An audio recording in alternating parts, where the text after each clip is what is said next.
le fait d'arrêter nos liens avec l'île de la Réunion, comme avec l'Afrique du Sud? As already stated, we have, first of all, that any foreigners coming to Mauritius, be it from Réunion Island or elsewhere, they have to be vaccinated, fully vaccinated. Second is before departure, you are tested there to see whether you are positive. Even if it's not Omicron, if you are positive at the departure, at the place of departure, you will not be allowed to enter the plane. So these are the strict measures. And coming to Mauritius, again, you will be subjected to a PCR test. So already these measures, they are very consistent in preventing the entry of any virus, be it Omicron, Delta variant in Mauritius. So these measures are already there. And now, in case we detect any positive case in the island, we'll do the sequencing to try to detect whether these are Omicron or not.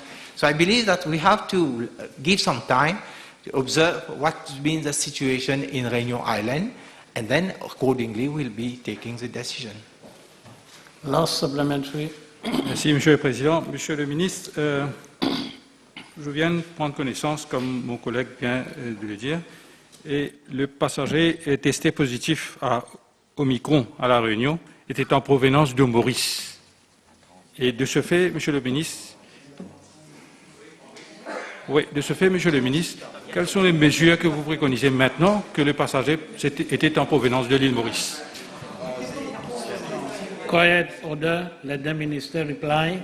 Mr. Speaker, sir, the honourable member has said that the passenger has been to Mauritius, but so far my information is this passenger has transited to Mauritius.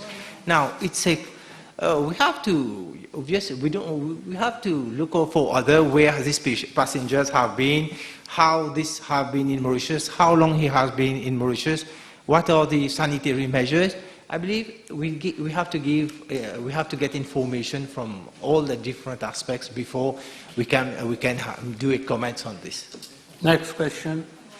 B1249. Mr. Speaker, sir, I wish to inform the House that since the beginning of the term, the second term, which started on the 13th September 2021, classes were held on a staggered basis, and this until the 9th November 2021.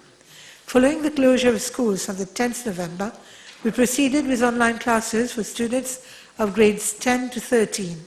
The remaining grades, 7 to 9, have educational programs on the 4 national television channels and the student support portal. About 40,000 upper secondary students in grades 10 to 13 and about 8,500 educators in both public and private schools use online platforms like Microsoft Teams, WhatsApp, Zoom, and Google's to connect online with their students to ensure continuity in the teaching and learning. Following a preliminary survey in respect of students of grades 10 to 13, it has been found that the majority of students, varying from 85% to 95% on an average, are attending their online classes.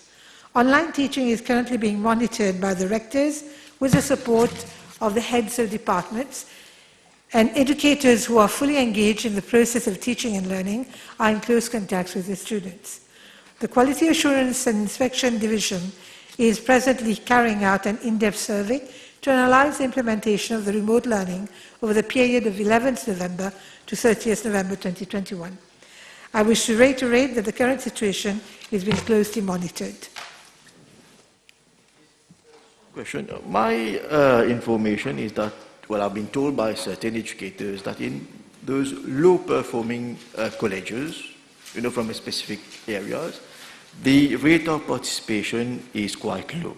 Am I correct to say this? Mr. Speaker, sir, I've got the analysis, and we have noted that in some schools it goes to around 55–65%, but in a few schools. But in general, it is being done properly, and we are trying to find out why, the reason for the low participation.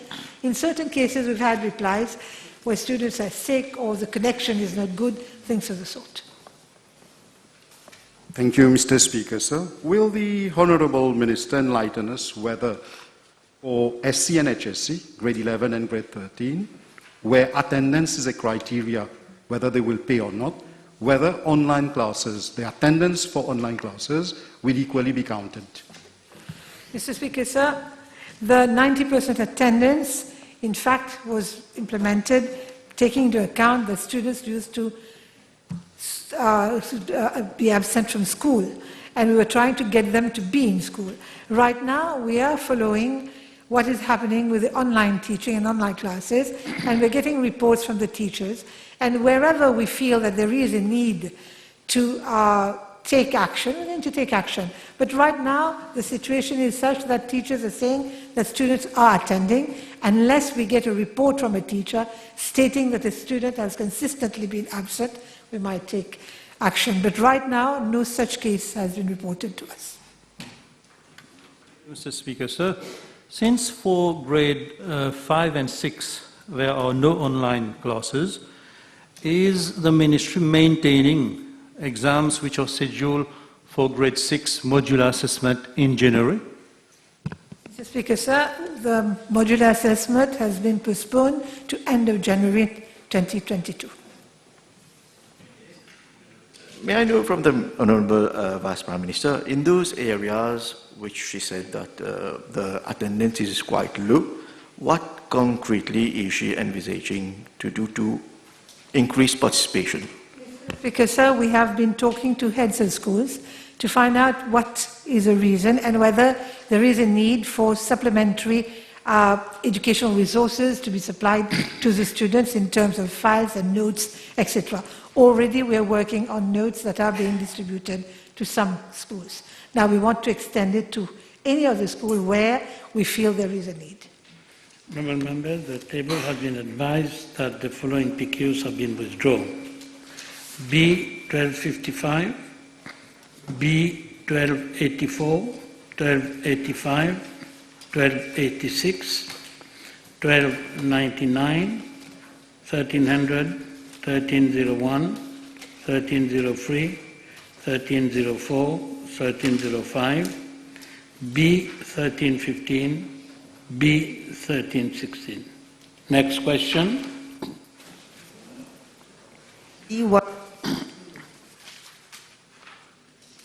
Mr. Speaker, sir, the number of cases of teenage pregnancy reported to my ministry since January 2020 stands at 462. Can the Honourable Minister inform the House about the support provided to early pregnant mothers by her ministry? Yes, indeed, Mr. Speaker, sir. Assistance and support given to teenage mothers and teenage pregnant girls can be summarized as follows. Home visits in order to ascertain that pregnant girl or mother-to-be are accepted at the level of the family environment. There are interviews of pregnant person with respect to support envisaged to meet their biopsychosocial, legal, economic needs, interviewing and counseling of parents and siblings to ensure that the pregnant person is accommodated in a safe and secure environment. There are educational sessions with respect to care and parental skills that are provided in order to create awareness among teenage pregnant mothers on several issues pertaining to their own well-being and that of their children, so much so that they make of their pregnancy a wanted one and a feel-good factor is instilled during that period. There are appropriate referrals that are made with respect to social aid if need be. If parents fare to be difficult and teenage mothers are rejected, then they're removed to a place of safety under an emergency protection order. Mr. Speaker, sir, counselling is also done to the boy, or as we call the prospective father, if identified, and the minor mother is above 16.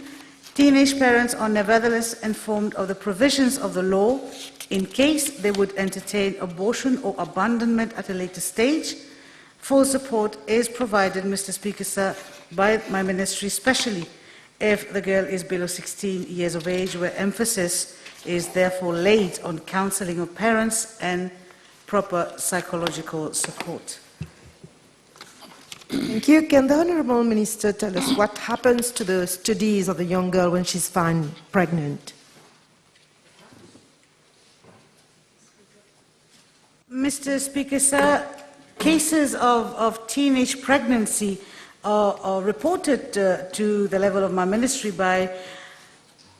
in most occasions by medical social workers from all the regional hospitals for follow-up purposes.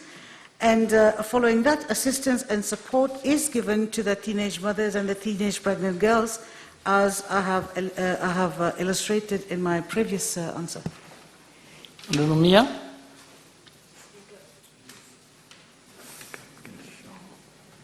Hello, thank you. Can the Honourable Minister, as a matter of request, seek with his Honourable Minister of Health that there should be a dedicated teenage pregnancy clinic with medical backup in each of our regional hospitals, since the needs of these teenage girls are completely different to adult mothers? Thank you. Mr. Speaker, sir, as a matter of policy, these teenage pregnancy cases, once they have been scrutinised by the child protection team of my ministry, of the Child Development Unit, these cases are subsequently referred to what we call the drop-in centres for long-term support and prise en charge. One has to note that these drop-in centres, Mr. Speaker, sir, is a project of the ministry, but it is managed by the Mauritius Family Planning Welfare Association. Cases referred to the ministry by hospitals, health centres, different NGOs, la Brigade pour la protection des mineurs, the police, anonymous callers, relatives, victims themselves, are taken on a case-to-case basis. And whether we have to now look at providing a specialised unit for teenage pregnancy is probably subject to further discussions, Mr. Speaker, sir. Thank you, Mr. Speaker, sir. May I know from the Honourable Minister, out of the 462 cases of teenage pregnancies, how many of them, in how many of these cases was the father a minor, and what is the policy of his ministry with respect to access of minor fathers to their children? Mr. Speaker, sir, out of the 462 cases of teenage pregnancy reported during the period in the question, 23% pertains to cases of teenage pregnancy on minors under 16. The question of the Honourable Member is specifically on the father, whether the father is under 16 or not. Unfortunately, I don't have that specific data, but 23% out of the 462 pertain to cases of minors under 16. And obviously, according to what is already pre-established, there's a criminal inquiry that has been requested from the police, and follow-up is maintained on those cases, Mr. Speaker. Sir. Next question. B1251. Mr. Speaker, sir, I'm informed by the National Development Unit that the first open bidding exercise for the project drain work at New Moss Road, Chemin-Grenier, and construction of absorption drain at Ernest Lemaire Street, Chemin-Grenier, was launched on the 28th and 29th April 2021, respectively, but no responsive bid was received. Subsequently, a second open bidding exercise was launched on the 11th June 2021 for both projects. However, that exercise had to be cancelled for the same reason of no responsive bid being received. A third bidding exercise was with revised specifications as advised by the Procurement Policy Office was launched on the 8th September 2021. Following that exercise, the contracts for both projects, that is, the drain work at Moss Road, Chemin-Grenier, and the construction of absorption drain at Ernest Lemaire Street, Chemin-Grenier, were awarded to the lowest responsive bidder, that is Safety Construction Company Limited, in both cases on the 4th October 2021 for an amount of around 17 million, including VAT, and around 15 million, including VAT, respectively. Trial pits have been carried out on both sites to locate underground services. A joint survey was carried out by the contractor and the Central Water Authority at New Moss Road on the 17th November 2021 with a view to finalizing the list of materials required, that is, pipes and fittings for the renewal of the existing CWA pipes. Physical works are expected to start on site by mid-December 2021. On the other hand, construction of 200 meters of drainage network is in progress at Ernest Lemaire Street, Chemin-Grenier, and 10% works have already been completed, representing 30-meter excavation works. Both projects are expected to be completed by mid-March 2022. Mr. Speaker, sir, with your permission, I would also like to inform the House that with a view to further mitigate the problem of flooding at the locus, the Road Development Authority has already carried out the following works: cleaning of drains over 1.2 kilometers with provision of metal gratings at junction with New Moss Road and Ernest Lemaire Road, and upgrading of drains near Dream Price, Chemin-Grenier, to provide for efficient evacuation of water. I'm also informed by the RDA that the milling and resurfacing works at B9 at Casnoyal, estimated to cost 8 million, is scheduled to start in December 2021. In addition, regular cleaning of gullies is carried out to prevent accumulation of water on the roads thereat. And I should take this opportunity to thank the current team of Minister PPS MP of constituency number 14 for their continuous support and dedication in having those work achieved. Thank you, Mr. Speaker, sir. According to some inhabitants of Chemin-Grenier, New Mosque Road, there has been some tremors who were felt during the excavations in some houses in the vicinity. Can the Honourable Minister confirm that and state what measures have been taken so that the constructions in the surroundings are not damaged during the excavations? Mr. Speaker, sir, with regard to the excavation at Ernest Lemaire, the situation is quite challenging. Since the houses are very close to the road, which is very narrow, that is less than 3 meters wide. Nevertheless, the contractor is avoiding to use jackhammer, that is mortar piqueur, to avoid causing strong vibration. Instead, we have proceeded with the excavation using asphalt cutter and backhoe, that is the GCB. No big stone were found underneath the road, so ça s'annonce bien. Moreover, we have communicated with the inhabitants that if ever there is any, they feel any crack or something uncomfortable, to inform us immediately. And the NDU team and the contractor will act immediately for remedial action. But again, I would like to reiterate that it is a very tricky location, very close to the road. The houses are built almost on the limits of the roads and the private properties, and very narrow, so we are trying our best to avoid those inconveniences. Mr. mentioned Project Road works on one of the oldest roads in Mauritius, Casnoyal Road to Chamarel. Can the Honourable Minister state the duration of the works there? Mr. Speaker, sir, I wish to inform the House that there is a normal wear and tear along B9 Road, and works order to the order of 8 million rupees have already been issued for milling and resurfacing at different stretches. With regard to Casnoyal, I believe the Honourable Member is referring to the stretch of 900 meters from Fatima Church to New Fisheries Post. The work is expected to start shortly in December, and for the case of Casnoyal, the duration of work should be at least 1 week. Thank you, Mr. The table is advised that PQ 1308, 1309, 1310 have been withdrawn. Next question. B1252. Mr. Speaker, sir, the National Youth Civic Service Program, NYCS, was announced in the 2018-2019 budget and was launched on 8 February 2019.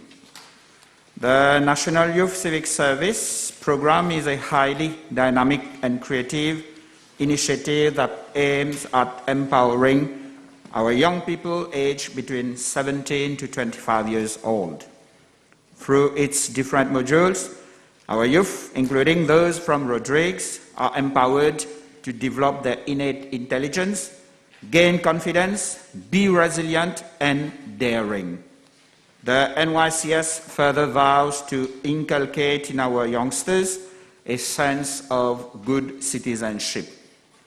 Mr. Speaker, sir, presently my ministry is running the 4th edition of the program that began on 24th August of this year. Some 515 youngsters, including from Rodrigues, are enrolled for this edition.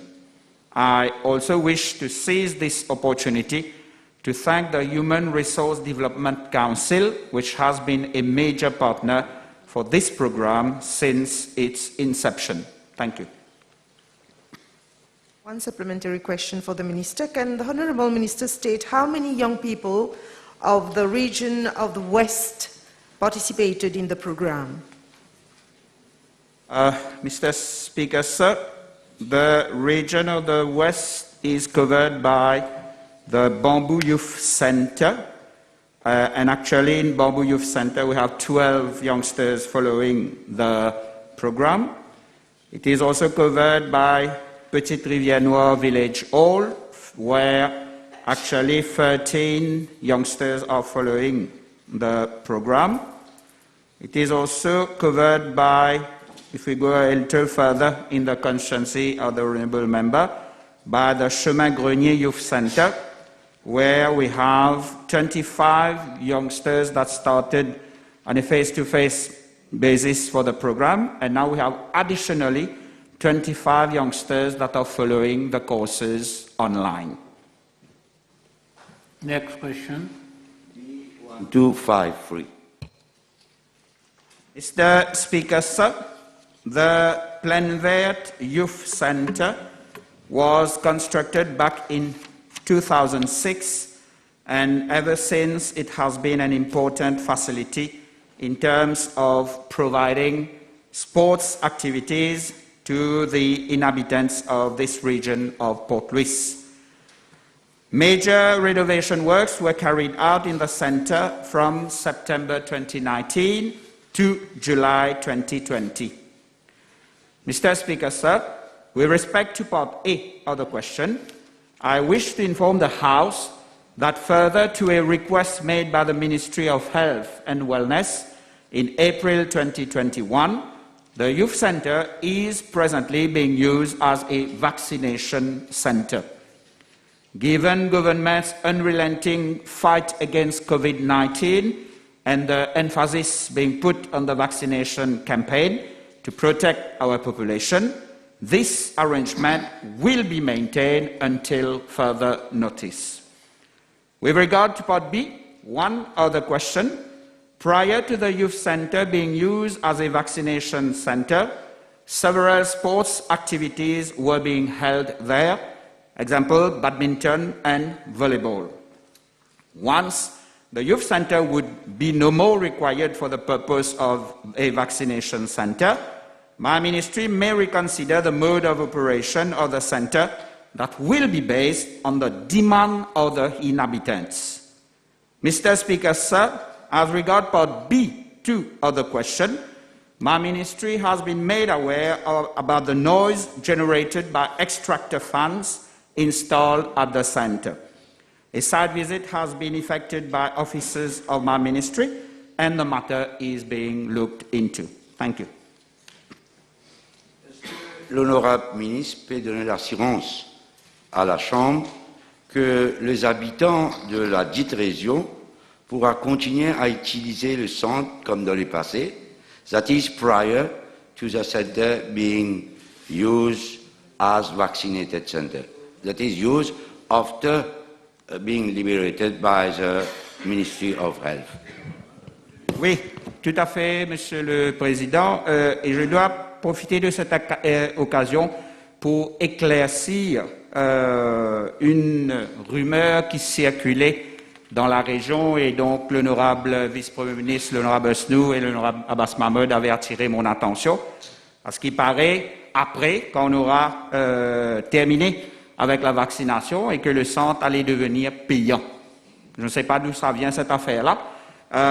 Le seul changement que nous allons faire au sein de ce centre, c'est que le centre sera désormais maintenant managé par un officier du département sport de mon ministère, au lieu d'un officier du département jeunesse. Puisque ce centre, malgré tout, qui s'appelle Youth Center, est plus utilisé comme un gymnase avec des facilités de badminton, de volleyball, et donc il serait plus adéquat que le centre soit managed by un officier du département des sports de mon ministère.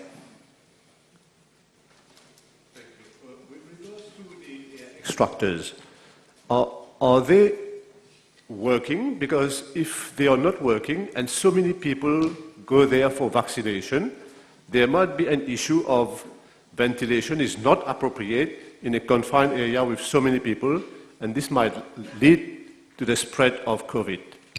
Tout à fait l'appréhension de l'honorable membre.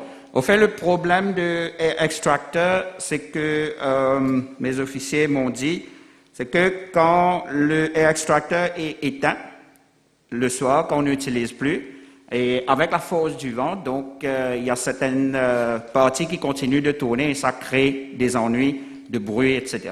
Mais en pleine journée, dans le cadre de la vaccination, donc nous n'avons aucun souci. D'ailleurs, jusqu'à l'heure, le ministère de la Santé n'est pas venu vers nous pour dire qu'il y a un problème de ventilation. Et les extractors, they are working. They're in very good working condition. Next question. You have a question? Yeah. Please go ahead.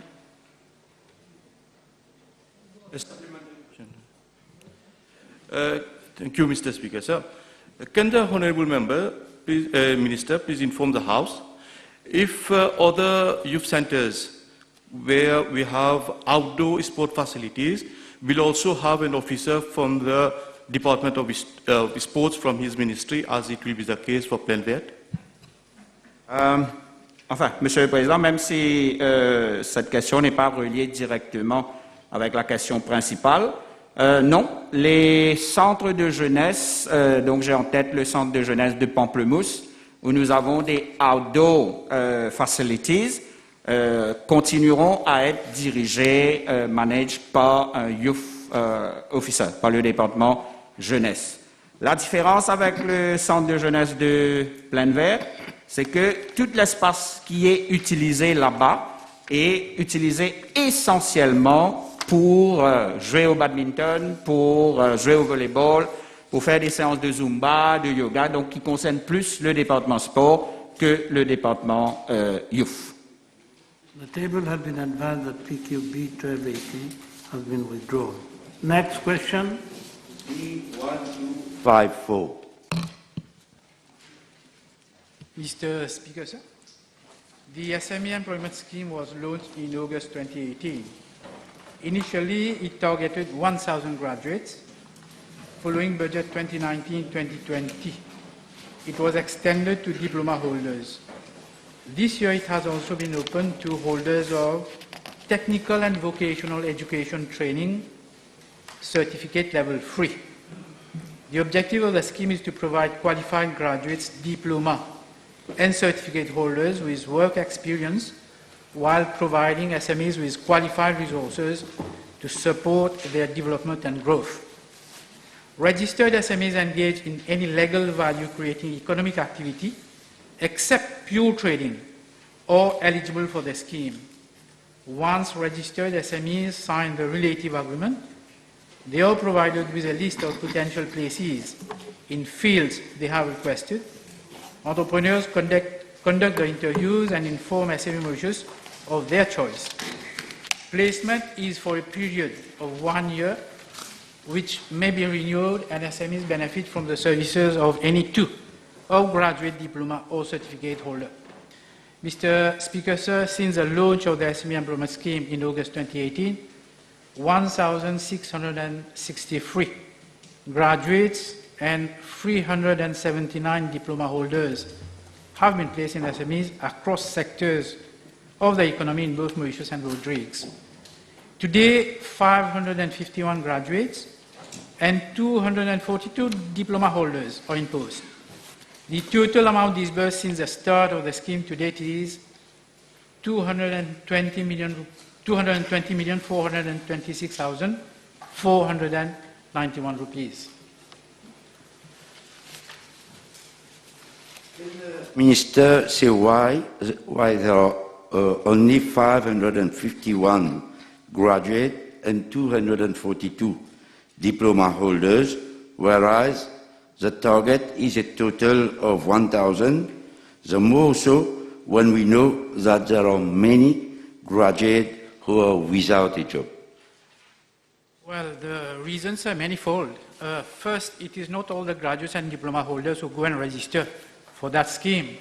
Secondly, those who enroll and who are placed, they do leave after a couple of months because either they are not happy with the working environment or they have secured another job.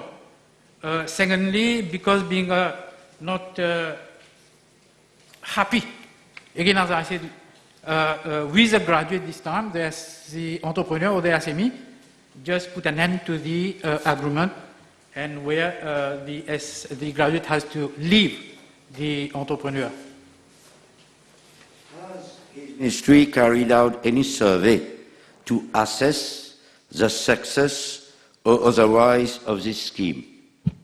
Well, as I said earlier, there have been 1,663 graduates who have been placed, and most of them who have, on the strength of experience gained on the job, secured another job. Every month, officers of SME Mauritius, they do contact either by phone or by physical presence, whether the scheme is successful and if the SME is happy, the entrepreneur is happy with the presence of the graduate. So there is a continuous assessment of the scheme. This is why we have also enrolled the diploma holders as well as the certificate holders on that scheme. Thank you, Mr. Speaker. So in order to make the scheme more popular, will the Honourable Minister consider increasing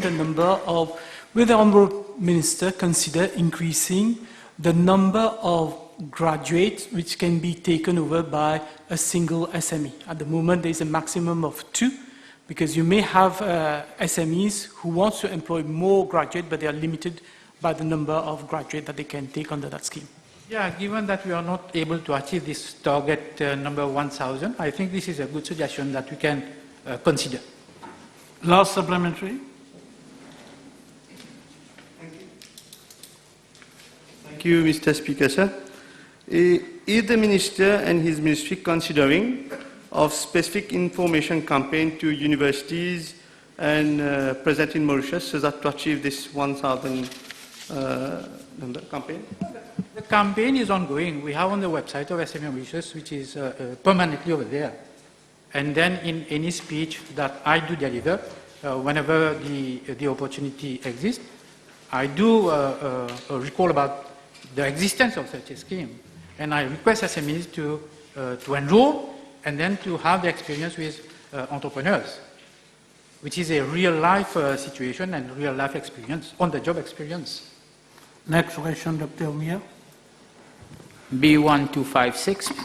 Mr. Speaker, sir, in reply to part A of the question, my ministry has received 1 extracorporeal membrane oxygenation machine, ECMO, as donation from the Indian Ocean Commission.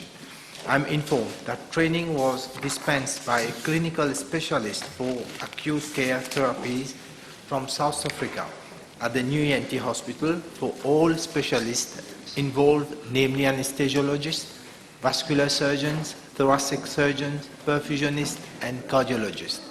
The training ended on 25th November 2021, and a report from the trainer is awaited. Moreover, my ministry is liaising with the Indian Ocean Commission for the complementary equipment that would be required for the proper functioning of the ECMO machine, namely 1 heater-cooler machine, one near-infrared spectroscopy, and one activated clotting machine. Specifications for these complementary equipment have already been provided to the Indian Ocean Commission. Mr. Speaker, sir, in reply to Part B of the question, the associated cost for the complementary equipment to the ECMO machine would amount to some 2 million rupees. Mr. Speaker, sir, in reply to Part C of the question, a request has been made to the Indian Ocean Commission for the acquisition of another ECMO machine. Thank you, Honourable Minister. Has the relevant ICU departments set up exclusive criteria for selection of patients of who to be admitted and considered as a priority for ECMO machine, since demand will definitely exceed supply, considering the increasing number of severely COVID-19 patients in our ICU? Mr. Speaker, sir, Honourable Member, I think that we are proceeding step by step because the machine now is available, the training has already been dispensed, and now it is for those who will be the user of the machine have to be confident, and then once they are confident, they are going to provide us with the figures and whatever be the setup that have to be made for the to operationalize these machines. So it is with time, and now we are awaiting the trainer report before proceeding with the different requirements. Thank you. Will the Minister, as avant-gardiste, je dirais, consider advising technicians at his ministry to set up a statistical assessment regarding the efficacy and economic burden of conventional ventilatory support, which we are using now, against ECMO? One of the guides is the Chilean 90-day mortality report, which can eventually guide your ministry and government as to intelligently spend our money in the very dilemma of having so many seriously COVID-19 patients in our ICU. Mr. Speaker, sir, in regard to this question, the assessment of the experts, the anesthesiologists, those working in the reanimation department, we are fully aware that what has been the weight of comorbidity, especially for those who have been seriously ill. Now, we will be guided by the advice of those doctors because they have been they have been treating patients with COVID-19, especially in the intensive care, and then by their guidance, the ministry will accordingly implement whatever be their recommendation. Supplement. Honourable Minister, have you been made aware that there was resistance from certain consultants, particularly at the cardiac center, to allow perfusionists to attend training for ECMO? And if so, whether you have used your good office to make sure to smoothen training and usage of this machine? Mr. Speaker, sir, that's why the training have been conducted to the perfusionist, what I understand the honourable member is referring to. And that's why my office has used that training has to be dispensed, especially for this specialized and advanced equipment, and that have been done. Next question.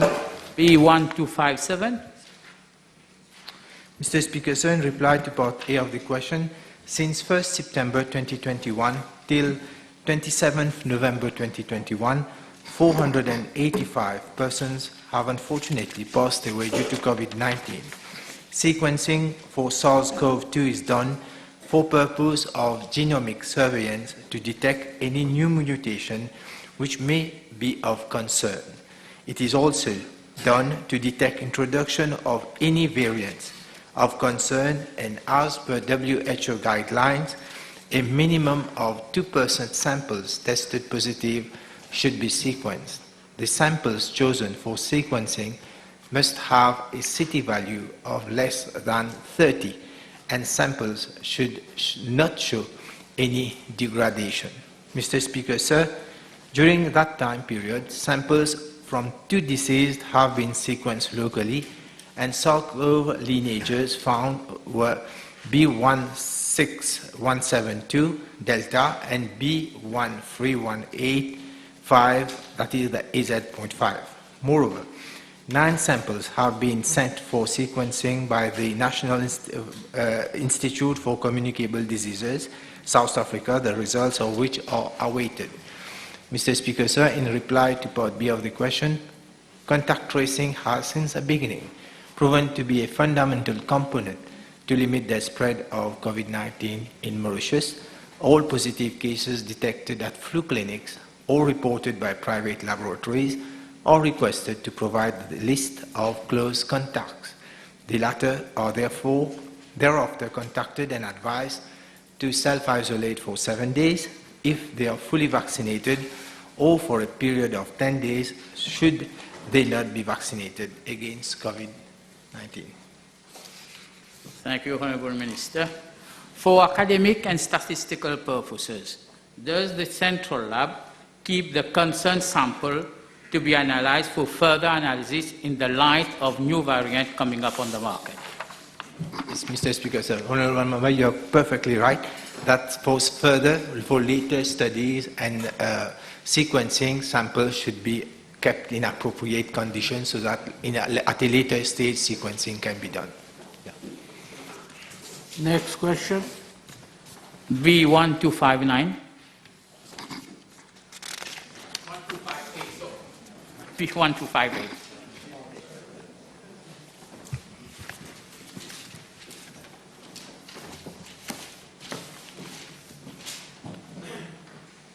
Mr. Speaker, sir, I am informed by the Central Water Authority that 50,000 cold potable water meters were procured in February 2020 and were delivered in June and September 2020 respectively.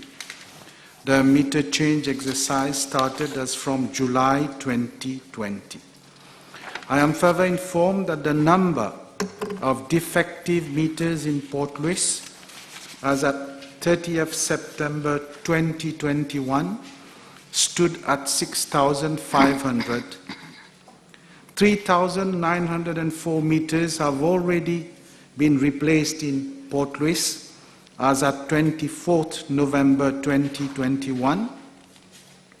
The remaining 2,596 defective meters are expected to be replaced by the end of February 2022. Mr. Speaker, sir, with regard to Part A of the question, the Central Water Authority has reported that there is no policy for payment of compensation due to excessive bills. However, in case of an excessive bill has been paid, the amount paid in excess is refunded on subsequent bills after an investigation carried out by the meter reading section of the CWA. In the event that a meter is not working, the customer is billed on an average basis in accordance with Section 3 of the CWA Regulations 2011. I wish to highlight that following a change of meter, the meter reading section of the Central Water Authority advises the customer to verify its internal water network so as to detect any leakage. Mr. Speaker, sir, concerning Part B of the question, I am informed by the Central Water Authority that there are several types of leakages that can exist in a water network. The Central Water Authority's responsibility with regards to operation and maintenance of the pipeline stops at the CWA meter. As such, the maintenance of any stretch of pipes falling after the CWA meter is under the responsibility of the customer. In the case of any suspected water pipe leakages after a CWA meter, the customer normally has recourse to the services of a plumber for prompt repairs. Thank you, Honourable Minister, for your comprehensive answer. Is the replacement scheme of CWA meters only meant for those who had a complaint of excessive bills, or is it extended to all users of CWA service, since new meters are apparently more efficient and abide to European laws? Yes, Mr. Speaker, sir. In fact, we are installing new meters in different locations of the island. It's not only for those who make complaints. We have a program at the level of the CW, and we are also considering in the near future to have smart meters also installed at consumers' premises. Merci, Monsieur le Ministre. Il y a cette année-ci le projet compteur intelligent qui devait commencer pour les abonnés de Rosil. Seront-ils étendus à d'autres régions et quand ils pourront apparemment détecter des cas de fuite de réseau qui aideraient beaucoup à la non-gaspillage de l'eau? Merci. Yes, Mr. Speaker, so this decision has already been taken. With regard to what has happened in Rosil, this will be extended to other localities also. Ask the Honourable Minister, how many number of meters have been changed in Port Louis? Because 6,540 meters is quite high. What percentage of meters will this represent as being faulty? And why is it faulty? Yeah, it is, in fact, Mr. Speaker, so it represents about 8 to 9% of the number of meters. The total number of subscribers as at October 2021 in Port Louis was 53,172, out of which 48,502 were domestic and 4,670 are non-domestic subscribers. So it is around 8 to 9%, but this has been for quite some years now. It is only, like I stated, that at the beginning of the month of June last year, that new meters were delivered, and from there on we started the renewal of those meters, Mr. Speaker. Sir. Supplementary. Mentioned that 2,596 meters still left to be changed, and the problem has been going on for years. So how can the Honourable Minister then continue, how can the CWA continue charging customers on average when this average is based on defective measurements that has been going on for years? So for years they have been paying, defective charges. This is what is there in the regulation, Mr. Speaker, sir. Next question. B1259. Speaker, sir, COVID-19 home testing, self-testing kits are screening tests known as rapid tests, which might orientate towards a diagnostic but do not provide a definite assessment as to the status of its user. Any person who suspects that he or she may have been infected with COVID-19 can avail himself or herself of the COVID-19 home self-testing kit at a retail pharmacy. Where a person is tested to be positive by means of a COVID-19 home self-testing kit, he or she is subjected to a rapid antigen test at a COVID testing center to confirm the results. In view of the above, the question of distribution of the COVID-19 home self-testing kit doesn't arise at this point of time. Merci, Monsieur le Président.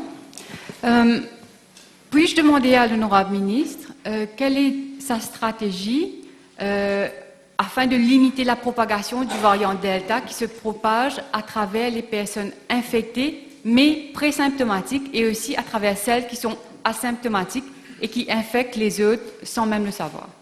Mr. Speaker, sir, sanitary measures. It means properly wearing masks, whether somebody is exposed to anybody who is infected or not, and doing the vaccination is the key to fight COVID-19. The minister explained, but he can't distribute rapid COVID tests freely to everyone. Fair enough. But let me remind the House that it is an expensive test for many of our Mauritian fellows. Not everybody can afford to have a COVID test every week or every day. So my request to the Honourable Minister, if he can at least consider for those on the social register to be able to have a free COVID test per family according to certain set criteria. Thank you. Thank you, Honourable Member. I will forward the request to the Ministry of Commerce and Consumer Protection if ever this can be applied to provide tests these at a reasonable price. Merci, Monsieur le Président. Mais nous pouvons aussi constater qu'un grand nombre des membres de la même famille se contaminent entre eux et malheureusement, ça entraîne des fois à des décès. Et un moyen pour briser cette chaîne de transmission serait d'encourager les personnes de se faire tester avant des rencontres familiales à travers des tests rapides, par exemple.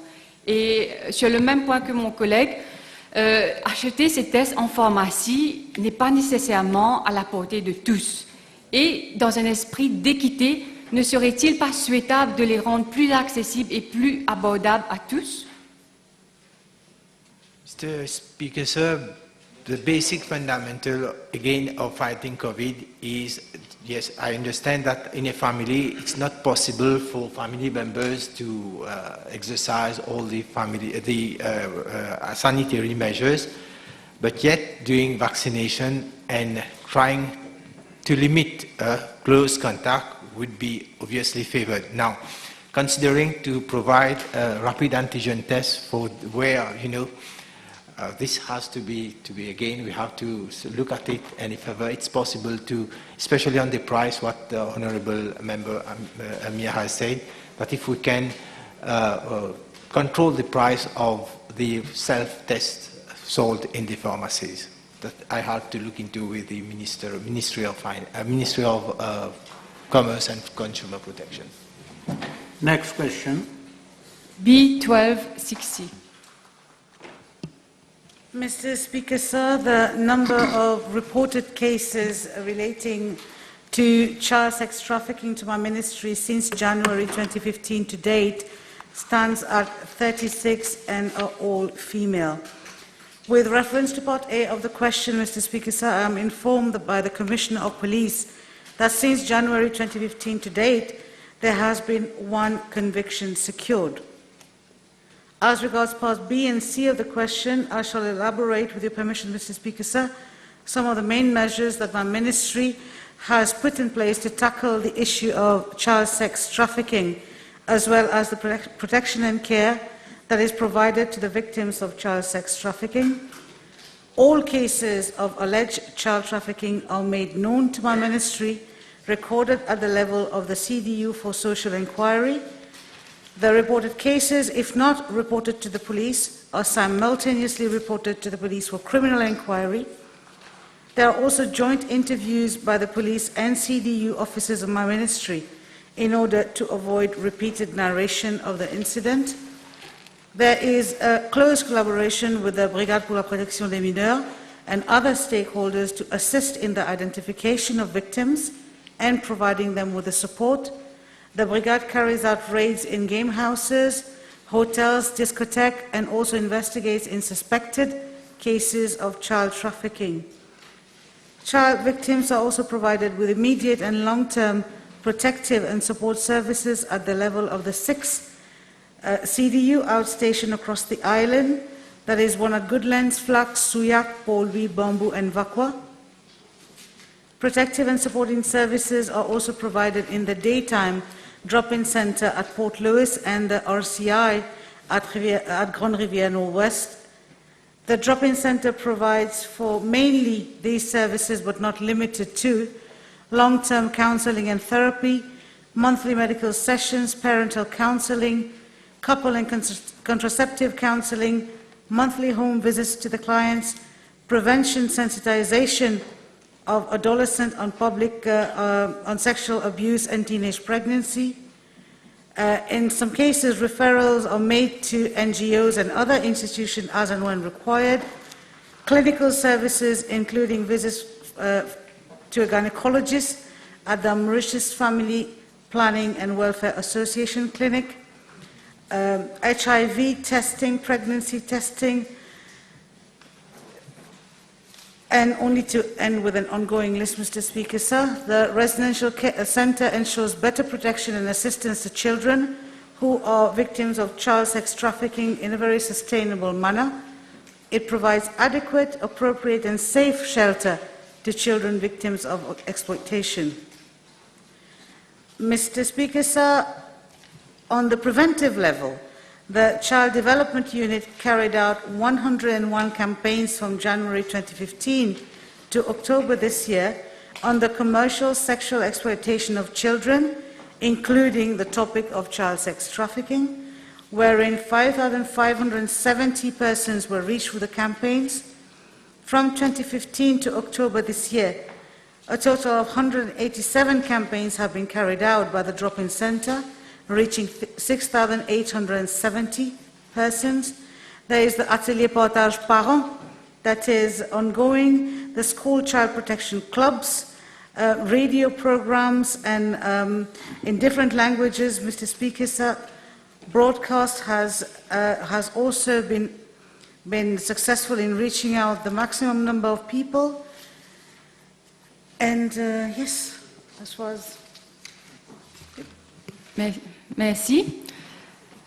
Plusieurs organismes internationaux, tels le Conseil des droits de l'homme des Nations Unies, indiquent que l'île Maurice est une destination importante pour le tourisme pédophile. Et du fait que nos frontières sont désormais ouvertes, peut-on savoir de l'honorable ministre si une étude à l'échelle nationale a été entreprise ou sera entreprise afin de comprendre ce fléau et quelles sont les mesures prises pour combattre le tourisme pédophile? Mr. Speaker, sir, I would love to, for the honourable member to give me a bit more details about the report that she just quoted from, and I would like to reassure the House that a zero-tolerance approach is adopted when it comes to child trafficking and the protection of the child, and this is done in collaboration with our international instances as well. And for example, with the enactment, the upcoming enactment of the Child Sex Offender Register, a central database is being set up at the Crime Record Office for keeping record of persons convicted for offences related to child abuse, be it on our national soil or internationally. Par rapport au rétablissement et la réinsertion des victimes, la ministre a parlé des drop-in centers. Mais avoir des drop-in centers mis sur pied ne veut pas automatiquement dire que les services sont adéquats et appropriés pour ces victimes. Donc, puis-je demander à l'honorable ministre comment est assuré que ces victimes reçoivent les services qui sont appropriés dans ces drop-in centers? Mr. Speaker, sir, I wish to reassure the House that these protective and supported services are not plucked out of thin air. They are discussed, they are very reinforced programs that address the specificities of children who are either allegedly victims of abuse or have actually been victims of exploitation. Therefore, should the honourable member or any other member of the House, for that matter, have any further contribution or suggestion on how to enhance those services at the drop-in centres, I would be very, very happy to sit down and hear their inputs. Thank you. Next question. B1261.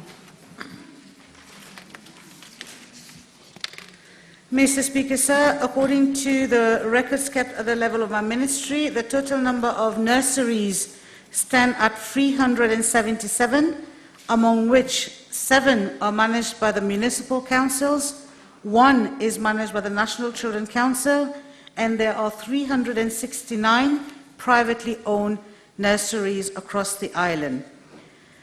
Mr. Speaker, sir, I am informed that the creche voucher scheme is already being implemented by the National Empowerment Foundation to assist beneficiaries on the social register of Mauritius. A grant of 2,000 rupees is payable on a monthly basis to any registered nursery per child enrolled from a family registered on the social register of Mauritius. Mr. Speaker, sir, government is also helping the privately owned nurseries through the following 2 schemes. The first one being a one-off cash grant to help the nurseries to obtain registration with my ministry, meant for enhancement of their infrastructure and training of their personnel. Secondly, the investment in creche by a company scheme, whereby any company which has incurred expenditure on a nursery for the benefit of its employees may deduct twice the amount from its gross income for the year, as informed by the Ministry of Finance, Economic Planning and Development. Mr. Speaker, sir, the question of granting a subsidy on the fees payable in respect of privately owned nurseries is being considered at the level of the Ministry of Finance. We obviously have to take into account the various far-reaching implications of such a measure.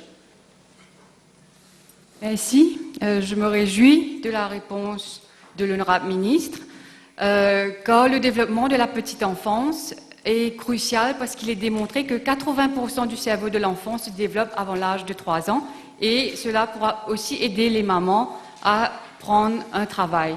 Puis-je demander à l'honorable ministre si son ministère envisage de venir avec la construction de plus d'écoles maternelles publiques? Mr. Speaker, sir, demands for registration of new creche institutions come to my ministry on quite a regular basis, and these demands for registration are considered obviously on a case-to-case basis. There are site visits that are conducted. There are very rigid criteria that are already established prior to granting a license to operate a creche. So whether we are going to be considering opening up further creche or taking into account all the demands, yes, we have to meet the demands of a dynamic and growing society, so why not? Yes, can I ask the Honourable Minister whether, in the context of COVID, capacity of accepting inmates by publicly owned nurseries have reduced? Mr. Speaker, sir, it is not very directly associated with the question, the main question, but I will try to answer. If I'm understanding correctly, your question is whether the number of people registering in creche has decreased. There has not been a study carried out to that effect, but it is obvious that as parents we have taken all our information pertaining to whether it is safe to be sending the children to the creche, and there are policy decisions whether to keep the creche open, which we have. Because one has to understand, Mr. Speaker, sir, that the level of exposure within a creche is fairly limited compared to a school that is welcoming 300 to 400 students in one go. Creche normally operate on a very limited number of children attending and a very good ratio of carers to children, obviously adhering to all sanitary measures that have been set up in those places. Next question. B1262. Monsieur le Président, j'ai été informé que le nombre d'employés des 4 casinos dans lesquels la State Investment Corporation Limited détient une participation majoritaire, à savoir le Grand Casino du Domaine, le Coudon Waterfront Casino Limited, le Casino de Maurice Limited et le Grand Bay Casino Limited, qui ont été infectés à la Covid-19 entre le 1er mars 2021 et le 25 novembre 2021 s'élève à 70, sur un nombre total de 674 employés. Sur les 70 employés, 6 ont été trouvés malades sur leur lieu de travail et transférés à l'hôpital, après quoi ils ont été testés positifs et auto-isolés. et 64 étaient à leur domicile et ont été déclarés positifs au test. En ce qui concerne la partie B de la question, j'ai été informé que les casinos suivent les protocoles établis par les autorités, y compris les suivants. L'accès contrôlé au casino, sachant que l'accès n'est autorisé qu'au personnel et aux joueurs vaccinés. Ceux qui ne peuvent pas être vaccinés pour des raisons médicales doivent présenter les résultats d'un test PCR valable sur 7 jours. Toutes les personnes accédant au casino sont soumises à des contrôles de température corporelle. Des désinfectants pour les mains sont fournis à l'entrée. Toutes les personnes accédant aux locaux des casinos doivent porter des masques. Des désinfectants pour les mains sont également mis à disposition dans toutes les zones du casino. La distanciation physique est pratiquée dans les locaux du casino. Il y a aussi le port d'un masque facial est obligatoire en tout temps dans les locaux du casino et la fourniture de masques faciaux, de visières, de gants et de combinaisons selon les besoins du personnel en fonction de la nature de leur travail. Monsieur le Président, j'ai également été informé que des précautions supplémentaires de sécurité sont en place dans les locaux des casinos, tels qu'un nettoyage en profondeur lorsqu'un cas positif est détecté, ainsi qu'une désinfection régulière et la mise à disposition d'un test antigénique rapide pour les employés présentant des symptômes de la Covid-19. Les employés qui n'ont pas de température élevée, mais qui présentent des symptômes de la Covid-19, sont renvoyés chez eux par mesure de précaution. Merci. Merci. J'ai en ma possession une photo d'un avis daté du 15 novembre 2021 du Grand Casino du Domaine qui stipule que le nombre maximum permis à la fois dans ce casino est de 240 personnes. Puis-je demander à l'honorable ministre quelle est la logique de permettre 240 personnes à la fois dans ce casino, qui est en passant un endroit fermé d'intérieur, quand, depuis le 12 novembre, les rassemblements publics et privés sont limités à 50 personnes à la fois, peu importe la dimension de l'endroit, et les rassemblements religieux en extérieur à 10 personnes. Monsieur le Président, je remercie l'honorable membre pour cette question. Je voudrais tenir à préciser que c'est un lieu de travail. Donc, c'est comme dans les entreprises, c'est comme dans les centres commerciaux. Nous avons pris des dispositions spécifiques par rapport à ce lieu de travail. Donc, par rapport à ce casino que vous êtes en train de dire, je vais vous donner quelques informations. Le nombre de personnes admises est de 240, mais parmi ces 165 personnes qui sont externes au casino, qui sont admis à l'intérieur. C'est un lieu de travail, on n'a pas pris de disposition par rapport à ces lieux de travail.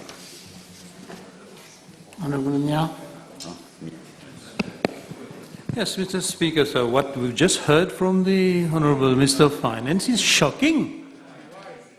It's really shocking because for religious places, we are interdicting people for 10 persons only. And what's your problem? Order. What's your problem? Order.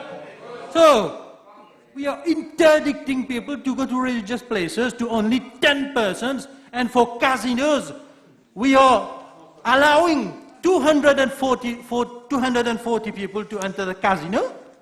What's the logic? What's the rationale behind this? Okay, you put your question. Monsieur le Président, sur les 240 personnes qui sont autorisées dans ce casino, il y a environ 100 personnes qui travaillent dans ce casino. J'aimerais demander à cet honorable membre... Order. Je peux répondre à la... Order. Je demanderai à l'honorable membre, est-ce qu'il est en train de nous dire qu'il faut interdire les jeux à Maurice?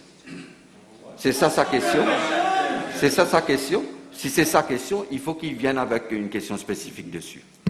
Next question. You had a question. Well, insofar as a comparison being made with a workplace has got partitioning.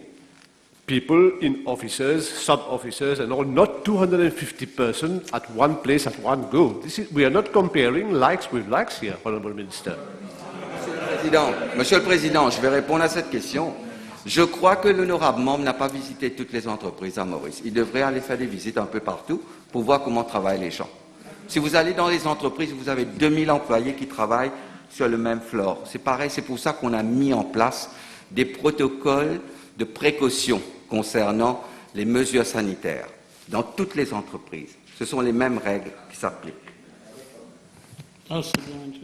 Merci, Monsieur le Président. Monsieur le ministre, ce que vous venez de dire à la Chambre est vraiment troublant.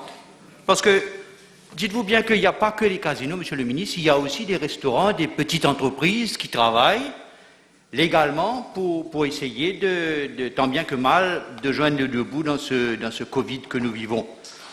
Vous parlez de 240 personnes dans un casino, it's a working place. Mais les restaurants, les tabagies ou les petits snacks sont aussi des working places.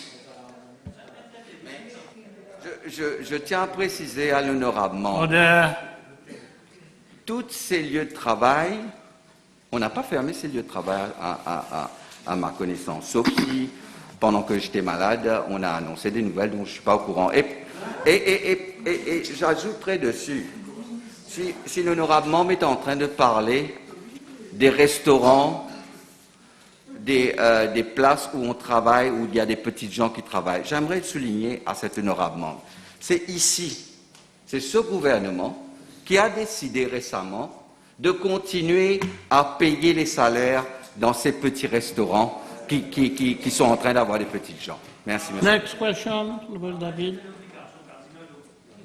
B1263. Mr. Speaker, sir, I presume the honourable member is referring to equipment used for medical high-flow oxygen therapy, which is a device to administer high-flow oxygen to a patient and is rather quantified in numbers and not in volume. Mr. Speaker, sir, I am informed that no medical high-flow oxygen device was procured in the years 2019 and 2020. In the year 2021, my ministry procured one medical high-flow oxygen device from FTM Mauritius Limited at the cost of 219,000 rupees. This equipment is installed at New ENT Hospital.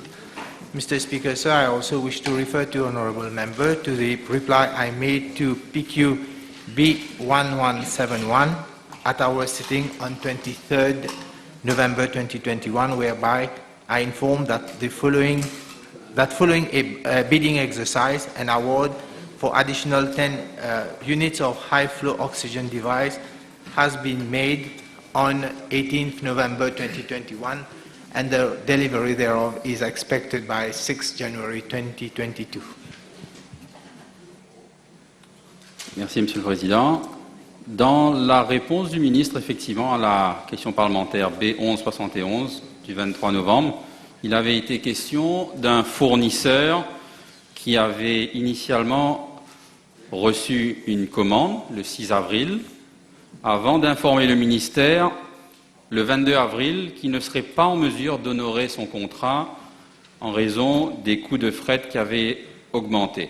Et par conséquent, la commande du ministère avait été annulée. Puis-je demander au ministre le nom de ce fournisseur en question? Mr. Speaker, sir, if I am not mistaken, I've already submitted to the ministry, to the parliament, or already submitted the information. But at this point,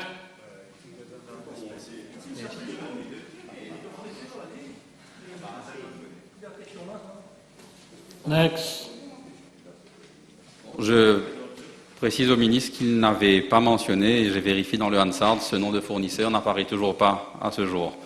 En relation à cette question, par rapport à l'oxygène médical, nous avons toutes et tous compris qu'après les vaccins et les antiviraux, c'est la course à l'oxygène.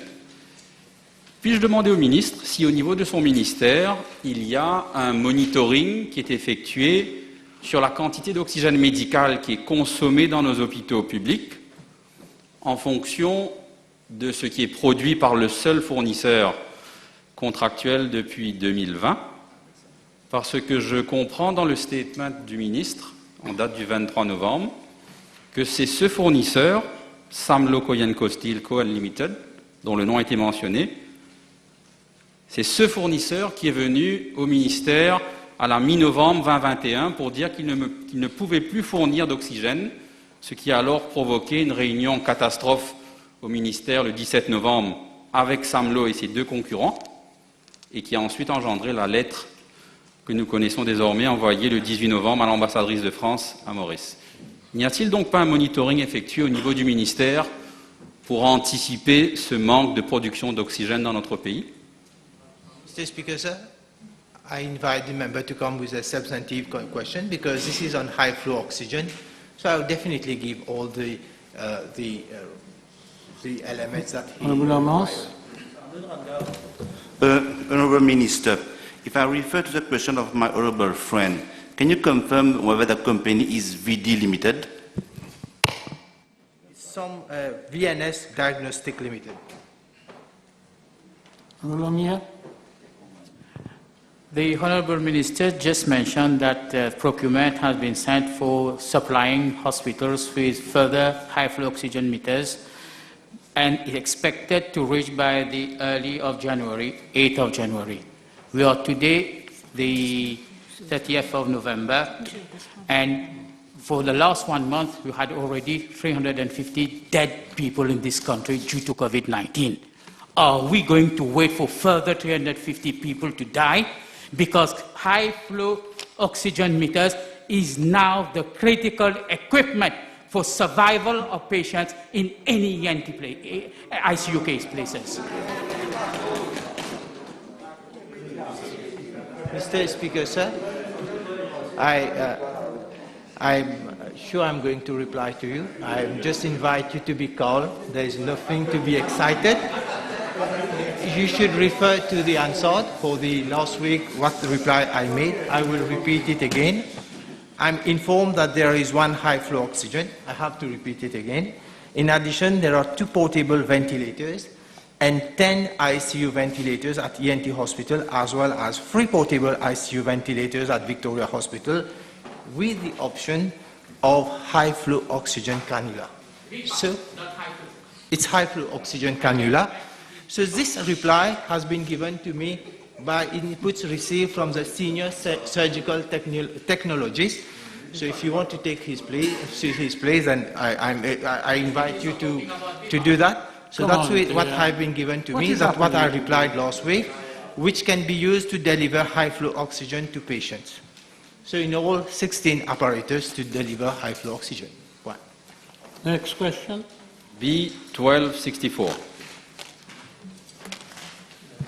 Mr. Speaker, sir, I wish to inform the House that Résidence Sir-Gaëtan Duval, as commonly known Cité Movilac, is located in the Pai West region. I'm informed by the NDU that this particular region does not have any drainage infrastructure and is affected during heavy rainfall.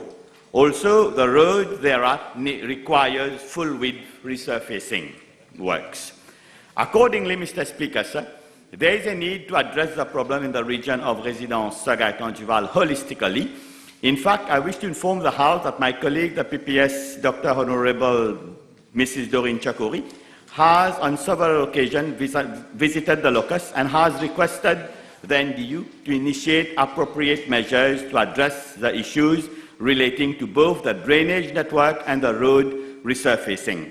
Mr. Speaker, sir, I'm informed that the work is complex, covering some 1.2 kilometers of roads and a network of drain which has to be provided within a densely built-up zone with some 100 houses served by underground services. In addition, there are some low-lying areas in that zone. The works to be undertaken, therefore, require specialized skills, particularly for the design of an appropriate drain network and outlets for storm runoff. In this respect, with regard to part A of the question, the services of a consultant are being enlisted for the design, supervision, and management of the project. A bidding exercise is being carried out by the NDU for the appointment of a consultant. The opening of bids is scheduled for 22nd of December 2021. Based on the proposal of the consultant and after consultation with the Land Drainage Authority, an appropriate implementation schedule will be worked out to ensure that the problem in the region is addressed at the earliest. Mr. Speaker, sir, as regard to part B of the question, I'm informed that the project is estimated to cost around 30 million rupees. Thank you. Merci, Monsieur le Président. Je tiens à déposer à la Chambre 2 photos qui illustrent l'état des rues de la résidence Gaëtan-Duval, aussi connue comme cité Movilac, comme l'a précisé le ministre.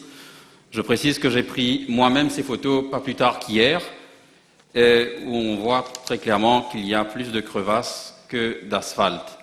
Lors d'une PQ qui avait été posée par mon collègue l'honorable Armance au ministre du Local Government, il avait été effectivement mentionné ce budget de 30 millions de roupies. Puis-je demander au ministre la confirmation que ce budget et que ces travaux sont bien prévus au cours de cette année financière 2021-2022? Monsieur le Président, comme je viens de le dire dans ma réponse, qu'on est en train de travailler dessus. We are here in a very built-up area. We have under-road services, CWA piping, wastewater, etc. qui passent en dessous.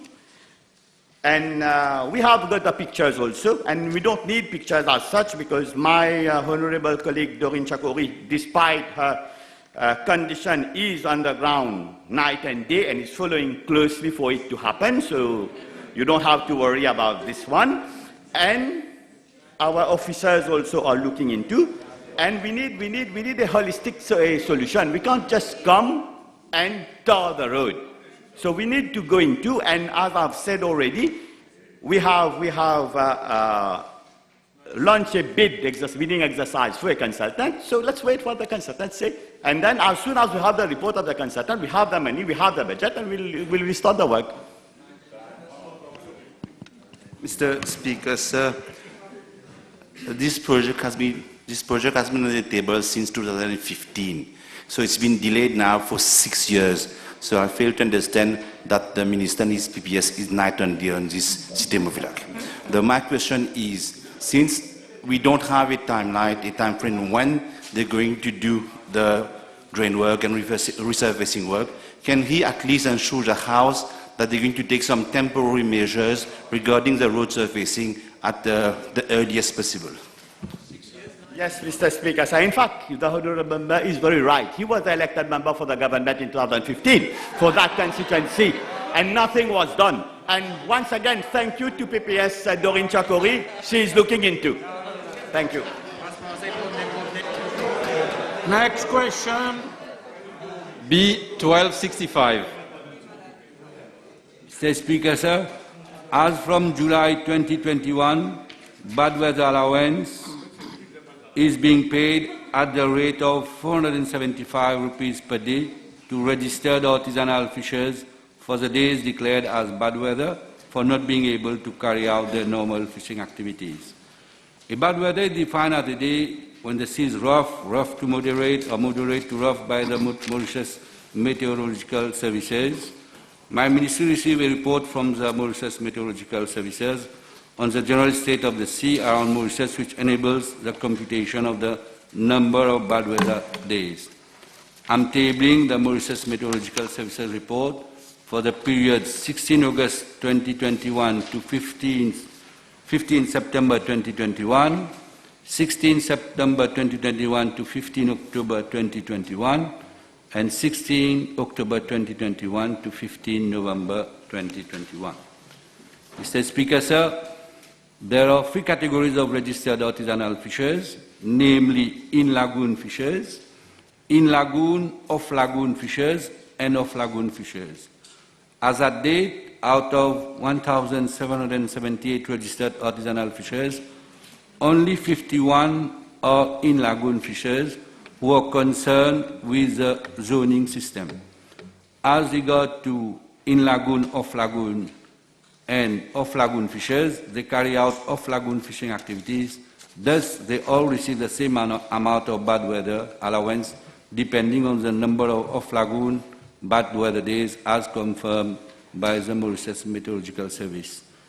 With a view to ensuring that the registered artisanal fishers concerned are paid bad weather allowance where applicable by the end of every month, my ministry compute the relevant bad weather allowance for the period from 16 of one month to 15th of the following months. The first step for the payment of bad weather allowance is a stamping of fishermen registration cards, which is carried out from the 16th to the 23rd of every month. The second step is to cross-check the records of fishermen registration cards, which have been stamped against the main register in the fisheries post to ascertain that the fisher is indeed active in fishing activities and is not drawing any other social benefit.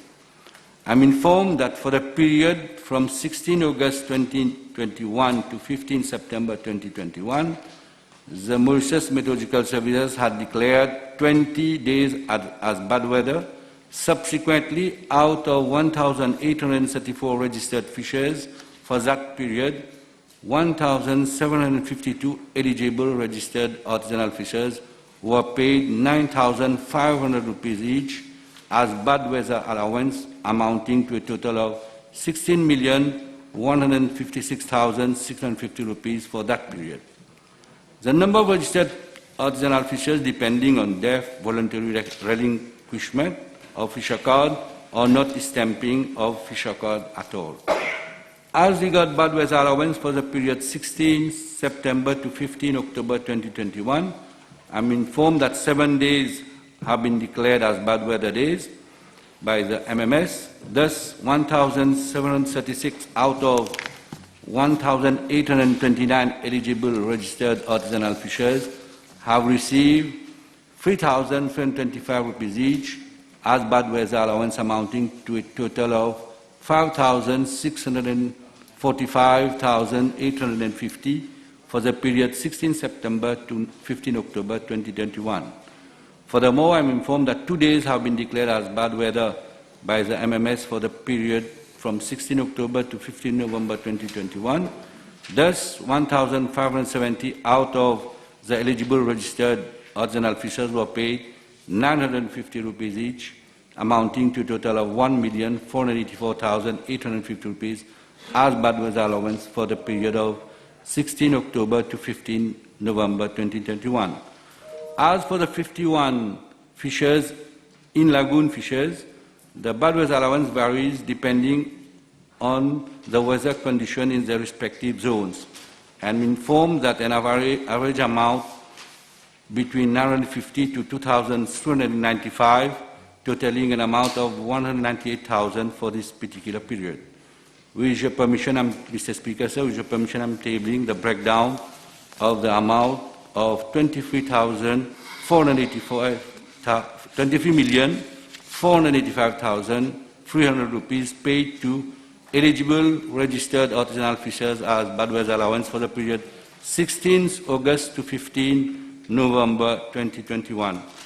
Mr. Speaker, sir, I further add that the bad weather allowance for 2020 has been 110,480,225 rupees, at an average of 55 plus minus to 60,000 per fisher yearly. Je remercie le ministre pour sa réponse. Et avec votre permission, Monsieur le Président, je me permets de dire au ministre que je suis heureux de le retrouver dans cette Chambre. Je n'aurai donc qu'une seule question supplémentaire en raison de cette nouvelle disposition qui concerne notamment les pêcheurs ayant atteint l'âge de 65 ans et plus, toujours en lien avec le Bad Weather Allowance.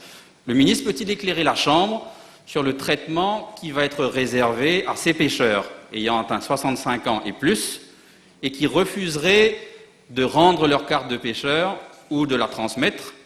Est-ce que ces pêcheurs continueront à percevoir la bad weather allowance.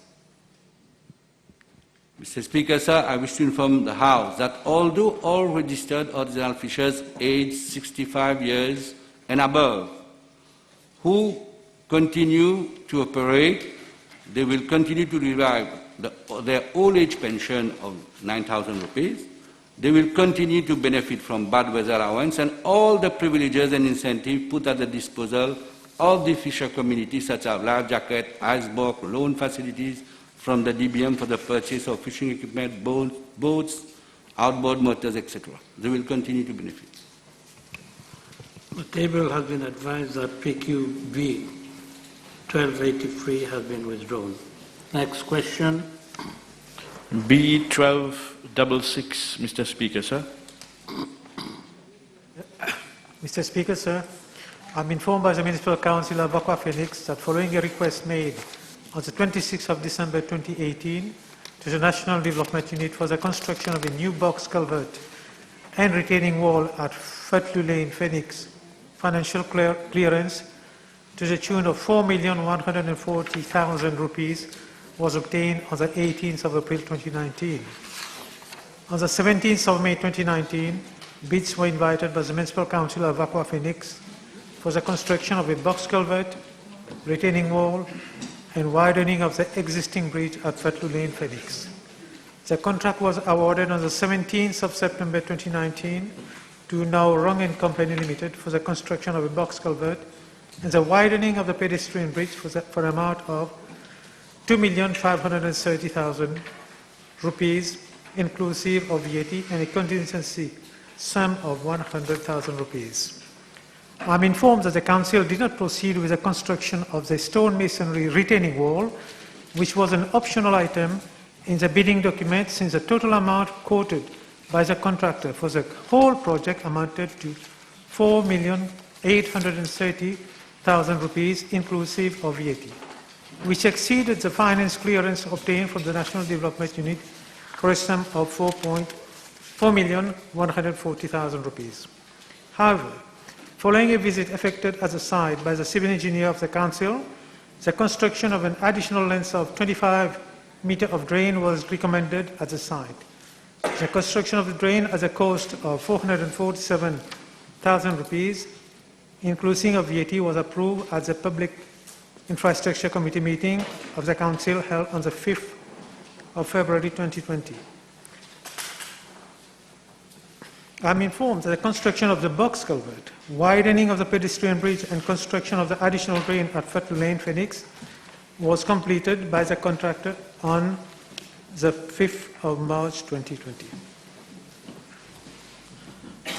Is the Honourable Vice Prime Minister aware that several inhabitants of that region have made complaints that instead of that bridge being widened, they have in fact narrowed that bridge? Have he received those complaints? Receive any complaint like that, but I'll just... Will the Honourable Vice Prime Minister carry out an internal inquiry and ask for a full-fledged report from the Municipal Council of Aqua Phoenix as to the state of affairs, as instead of this bridge being widened, it has been narrowed and it is causing serious inconvenience to people in that region? Yes, Mr. Speaker, sir, I'll look into that issue. Next question. B1267, Mr. Speaker, sir. Mr. Speaker, sir, I'm informed that the Ombudsperson for Financial Services has made some proposals for legislative amendments in its report for the period starting 1st March 2019 and ending on 30th June 2021. Mr. Speaker, sir, I wish to remind the House that the Ombudsperson for Financial Services Act was amended recently through the Finance Miscellaneous Provisions Act 2021, inter alia to, first, to empower the Ombudsperson to notify the issue of instructions and guidelines or impose requirements on financial institutions. 2, extend the delay during which a financial institution has to communicate its decision to an aggrieved financial services consumer following written representations made by the consumer to the financial institution from 10 days to 30 days. 3, empower the Ombudsperson to reject a complaint where the complainant does not have sufficient interest in the matter. And 4, remove the requirement that for a complainant to make a sworn statement waiving his right to initiate civil proceedings with the court in respect of the same complaint that is considered by for the Ombudsperson to hear and determine the complaint.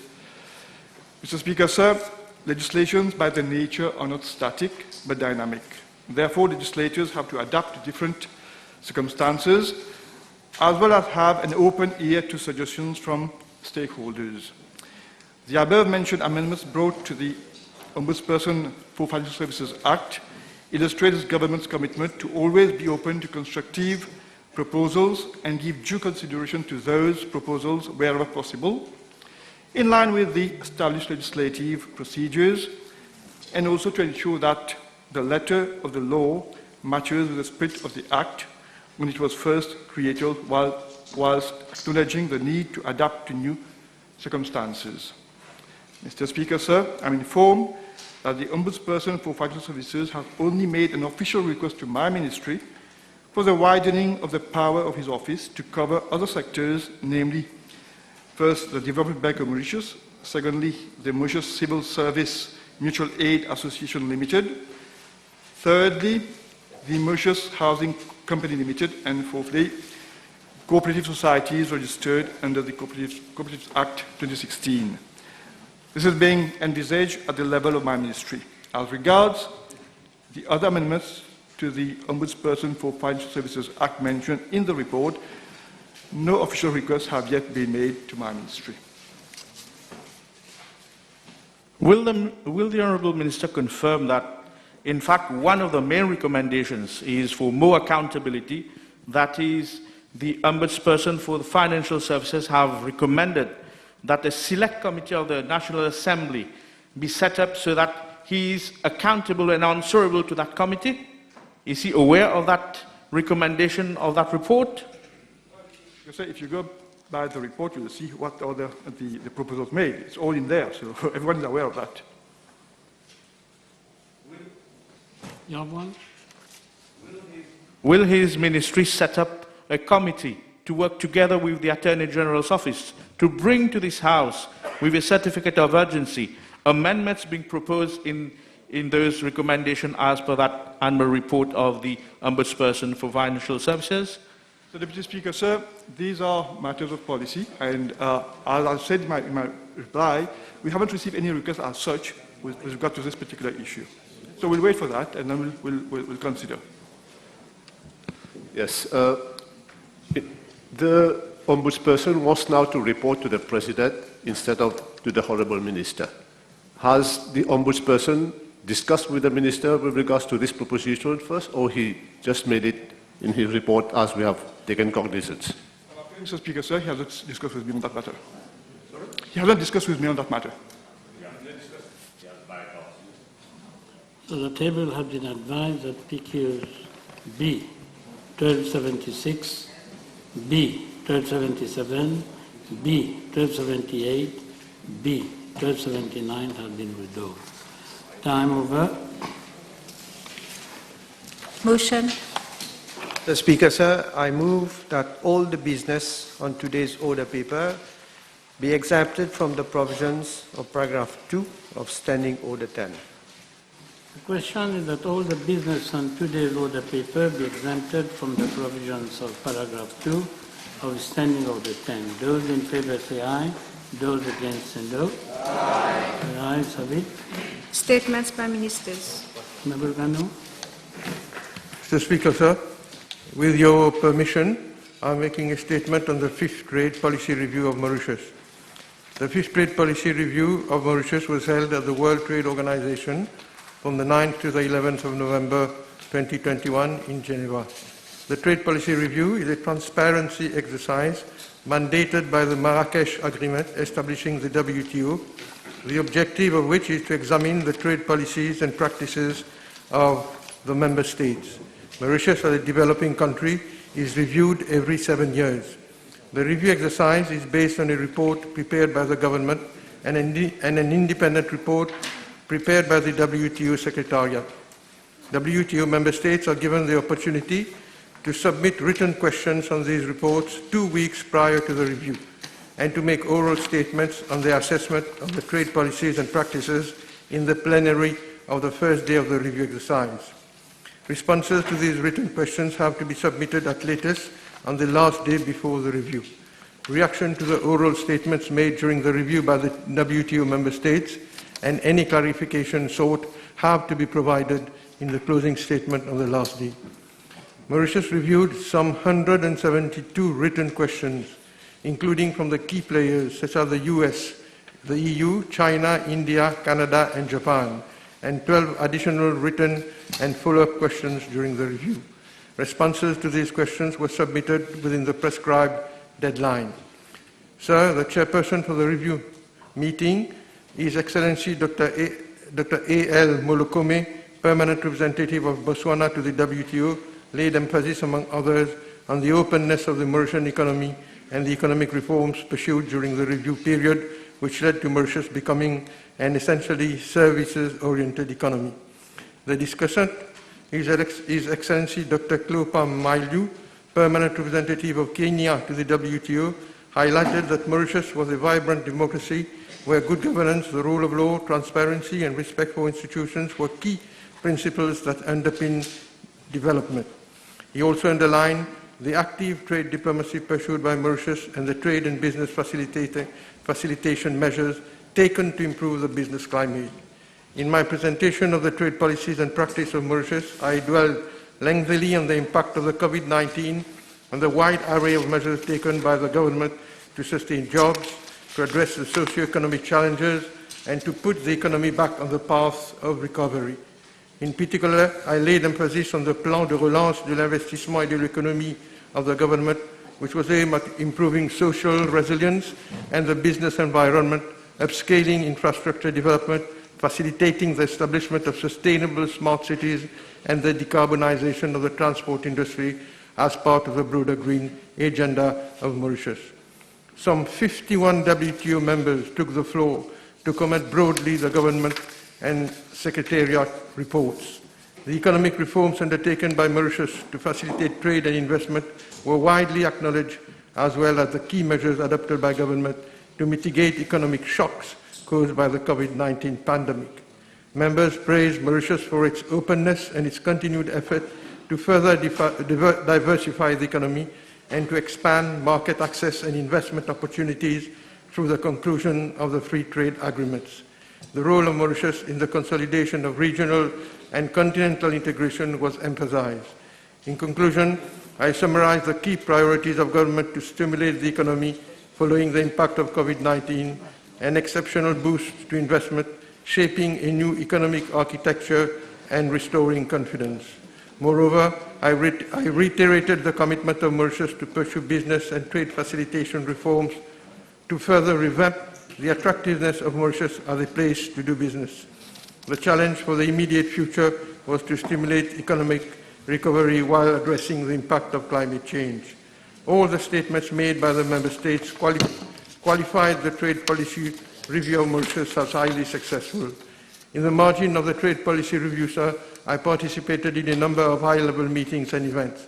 I met with Her Excellency Dr. Ngozi Okonjo-Iweala, the Director General of the WTO, His Excellency Mr. Tang, Director General of the World Intellectual Property Organization, the WIPO, Her Excellency Pamela Coke-Hamilton, the Executive Director of the International Trade Center, Mrs. Rebecca Greenspan, Secretary General of the UNCTAD, and His Excellency Mr. Hulin Zhao, Secretary General of the International Telecommunication Union.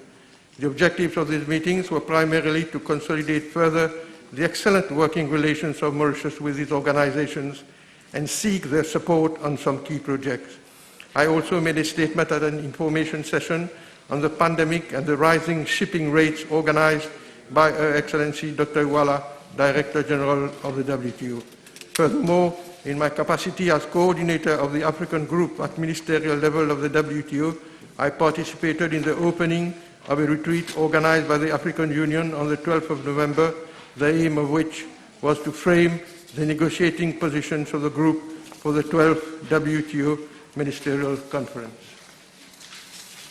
Honorable Ramanu. Speaker, sir. With your permission, I wish to make a statement on the outcome of my participation and of senior officials of my ministry in the 26th meeting of the Conference of Parties to the United Nations Framework Convention on Climate, also referred to as COP26, which was hosted by the Government of the United Kingdom from the 31st of October 2021 to the 13th of November 2021 in Glasgow, Scotland.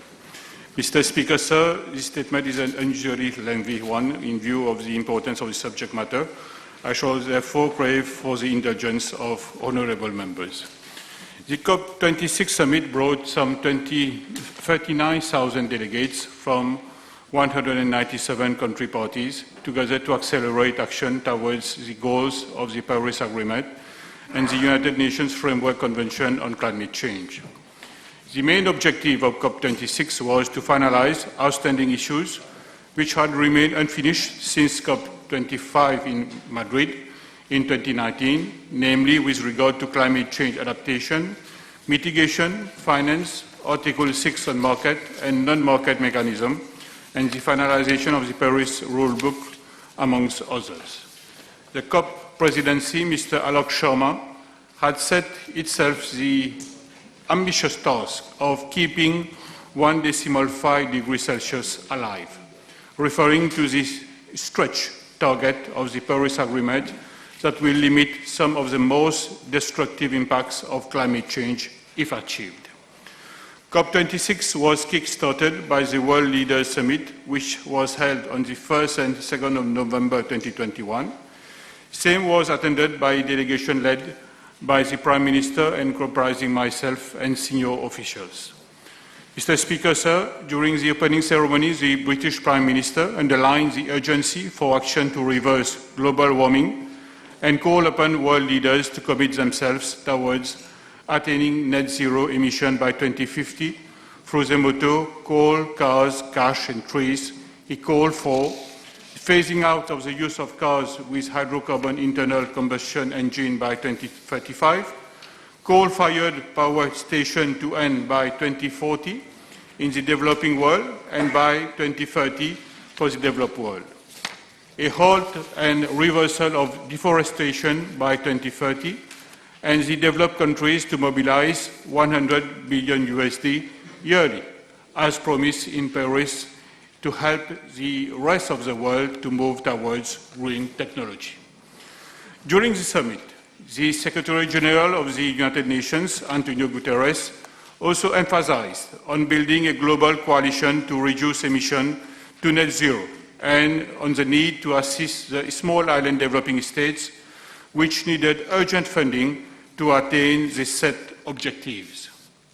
With respect to the Republic of Mauritius, the Prime Minister underlined the vulnerability of our island to climate change and highlighted the various commitments taken by government to ensure that the objectives set out in our nationally determined contributions could be achieved, namely, reducing gas emissions by 40% by 2030, achieving 60% of green energy in our energy mix by 2030, phasing out coal in electricity generation by 2030, promoting a circular economy involving 70% of waste from landfill by 2030, encouraging the use of electric vehicles and promoting smart agriculture and island-wide tree planting programs.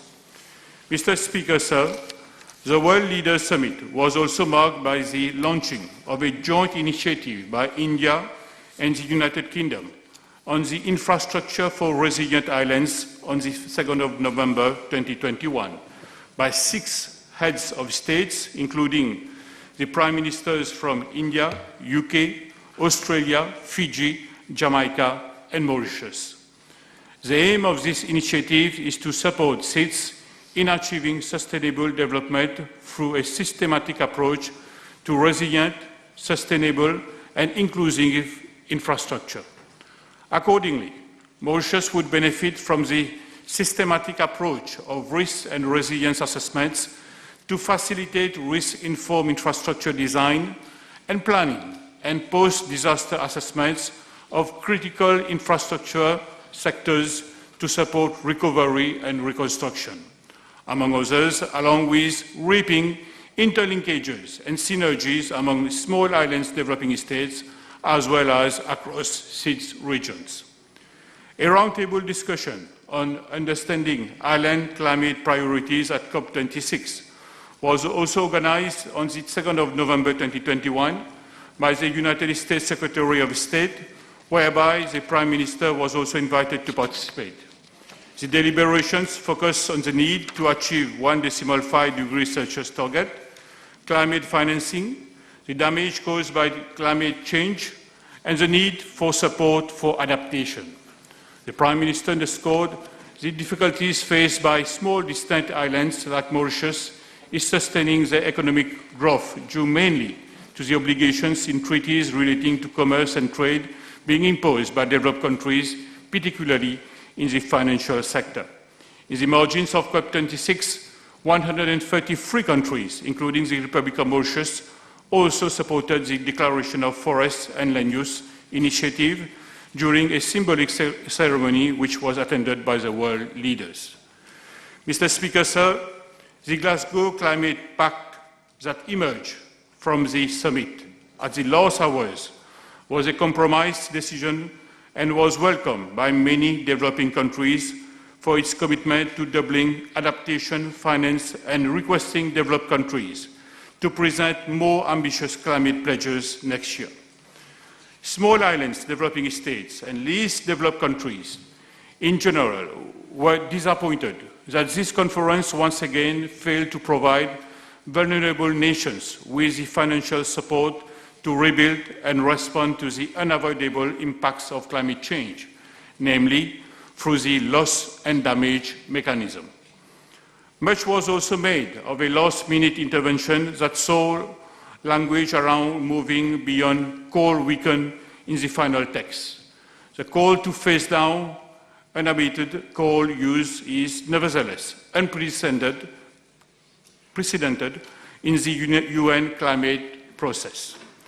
It has to be said that this was the first ever COP decision to explicitly target action against fossil fuels, calling for a phase down of unabated coal and phase out of inefficient fossil fuel subsidies. The mention of coal and fossil fuels at the COP is actually a huge step forward. Even if, as a small island developing country like Mauritius, we welcome the phasing out of coal. However, we also recognize that the speed of the phase out is of high relevance to certain developing countries. There is also the question of the shortfall from developed countries to deliver on their promises to provide finance and technological support for developing countries to move towards cleaner energy.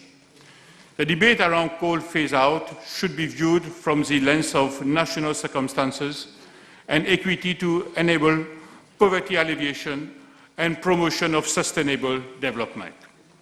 On the other hand, the highly anticipated finalization of the Paris Rulebook has been agreed.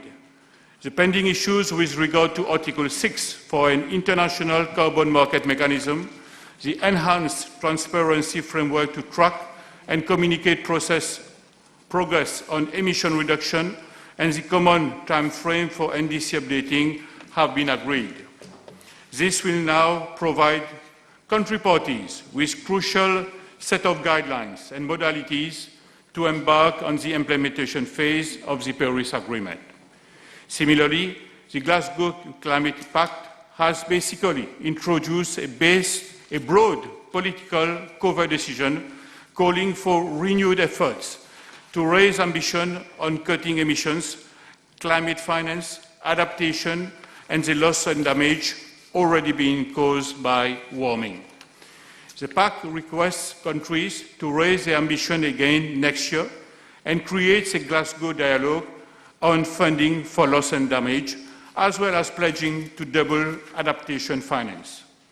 As far as the formal negotiation process is concerned, there were the various agenda items of the 3 main governing bodies, namely the COP26, which is the supreme body of the convention, CMP16, serving the Kyoto Protocol, and CMA3, serving the Paris Agreement, as well as the ever-present work of the two main subsidiary bodies known as SBSTA and SBI, whose more technical work program, as ever, dominated the first week. Mr. Speaker, sir, the preamble of this summit confirmed the centrality of a sustainable recovery from COVID-19 and solidarity with vulnerable parties to global efforts to tackle climate change. The COP26 also provided the opportunity to connect, create network, and share national perspective with other country parties, non-governmental organizations, and technical experts on various climate change-related themes and topics. The Mauritian delegation was able to participate in some 12 side events in the margin of COP26. It was the opportunity for Mauritius to share its standpoint and challenges as an African small island developing state.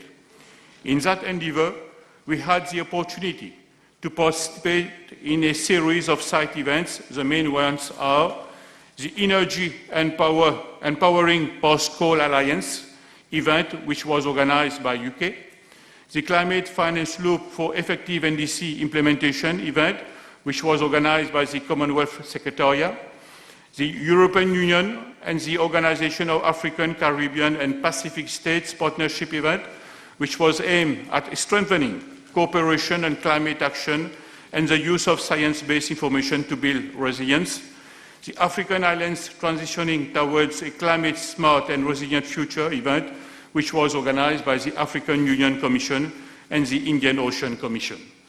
The Partnerships for Island Resilience organized by USA and the former President Obama, where the issues of island state had been discussed. The side event on accelerating climate finance access for nature-based solutions in supporting climate, land and biodiversity targets, which was organized by the Commonwealth Secretariat, and the Together for Tomorrow event organized by the UNESCO, which focused on education and climate action. I have also participated in a platform together with Mr. Hakim Steiner, the UNDP administrator. Mr. Speaker, sir, it has been gathered that there are sufficient potential sources of funding and technical assistance which could be explored under new and forthcoming initiatives, namely, first, the nationally determined contribution partnership under the United Nations Framework Convention on Climate Change. Second, the Climate Promise Initiative, Pledge and Impacts under the United Nations Development Programme. Third, the local 2030 Network Island Net Zero Programme under the United States Ocean Islands Partnership Programme. And fourth, the upscaling of funds under the second phase of Adaptation Programme of the Agence Française de Développement. Mr. Speaker, sir, on the 13th of November 2021, COP26 concluded in Glasgow with all countries agreeing the Glasgow Climate Pact to keep 1.5 degrees Celsius threshold alive and finalize the outstanding elements of the Paris Agreement. The Glasgow Climate Pact comprises some 55 key decisions towards enhancing ambition and actions in relation to mitigation, adaptations, and finance. For developing countries and a small island developing state, financing from developed countries is of high importance, including for the implementation of the nationally determined contributions. Developed countries are urged to fully deliver on the annual 100 billion USD goal urgently and through to 2025. They are also urged to urgently and significantly scale up their provision of climate finance, technology transfer, and capacity building for adaptation, including for the formulation and implementation of national adaptation plans. Moreover, they are urged to at least double their collective provision of climate finance for adaptation from 2019 levels by 2025.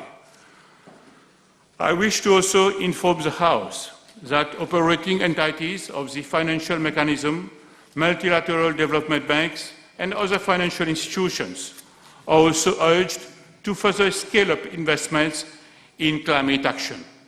They are called upon for a continued increase in the scale and effectiveness of climate finance from all sources globally, including grants and other highly concessional forms of finance.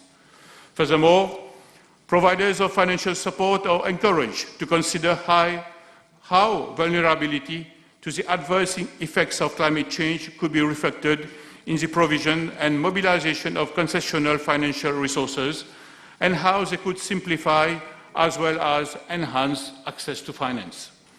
The Glasgow Climate Pact, combined with increased ambition and action from countries, means that 1.5 degrees Celsius remains in sight and scales up action on dealing with climate impacts. But it will only be delivered with concerted and immediate global efforts. The COP will continue to work to ensure that fund flows to developing countries and in small islands developing states.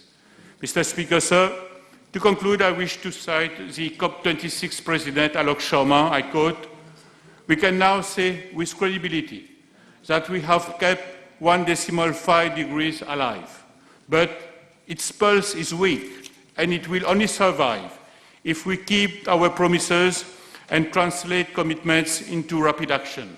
From here, we must now move forward together and deliver on the expectations set out in the Glasgow Climate Pact and close the vast gap which remains. We need to continue our efforts to get finance flowing and boost adaptation. After the collective dedication which was delivered in Glasgow, the work here cannot be wasted." End of quote. With these words, I thank you for your attention.